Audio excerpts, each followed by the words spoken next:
Hi friends. So నేను ప్రస్తుతానికైతే ఇక్కడ ఎర్ర సముద్రం దగ్గర ఉన్నాను అనమాట. ఎప్పుడో చిన్నప్పుడు పుస్తకాల్లోని ఎర్ర సముద్రం గురించి చదువుకున్నాను, అది కూడా జ్ఞాపకం లేదు. సో అనుకోకుండా ఇజ్రాయెల్కి దక్షిణం వైపు ఉన్నటువంటి ఎలాత్ సిటీకి వచ్చాను అనమాట. ఇది ఈ ఎర్ర సముద్రం అనేది జోర్దాన్ కంట్రీకి అలాగే ఈజిప్ట్కి మధ్యలో ఇజ్రాయెల్ని ఆనుకొని ఉంటుంది. సో చూస్తుంటే చాలా హ్యాపీగా ఉందన్నమాట. నేచర్ అనేది చాలా అద్భుతం.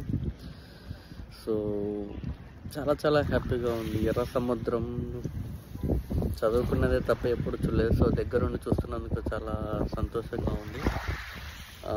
ముఖ్యంగా ఇక్కడ చూడొచ్చు మనం. సో ఇది వచ్చేసి రెండు సముద్ర కలయిక వల్ల ఏర్పడుతుంది అనమాట. ఒకటి హిందూ మహాసముద్రం, అదేవిధంగా ఇక్కడ మెడిటేరియన్ సీ అని ఉంటుందన్నమాట. సో ఈ రెండు సముద్ర నీటి కలయిక వల్ల కొంచెం డీప్లోకి వెళ్తే కనుక సముద్రపు నీరు అనేది రెడ్గా ఉంటుంది. సో అలాగే దీంట్లో ఉన్నటువంటి ఏదైతే పాచి ఉంటుందో ఆ పాచి అనేది గ్రీన్ కలర్లో కాకుండా అది ఎప్పుడైతే చనిపోతుందో అది కూడా కెమికల్ రియాక్షన్స్ వల్ల రెడ్గా మారడానికి అవకాశం ఉంటుందని చెప్తున్నారు ఇక్కడ. సో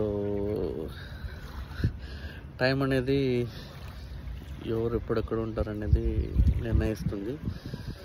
సో చాలా సంతోషంగా ఉంది. అదే ఇక్కడ చూస్తే ఇక్కడ మనకి కనిపించేది జోర్దాన్ కంట్రీ కనిపిస్తుంది అనమాట.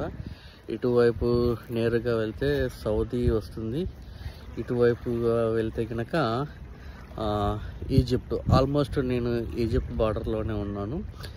సో ఇది ఫ్రెండ్స్. సో మొత్తానికైతే ఈ రెడ్ సీ అనే నేచర్ చాలా అద్భుతం. సో చాలా సేవ తీరుతూ ఉన్నాను. సో చాలా హ్యాపీగా ఉంది.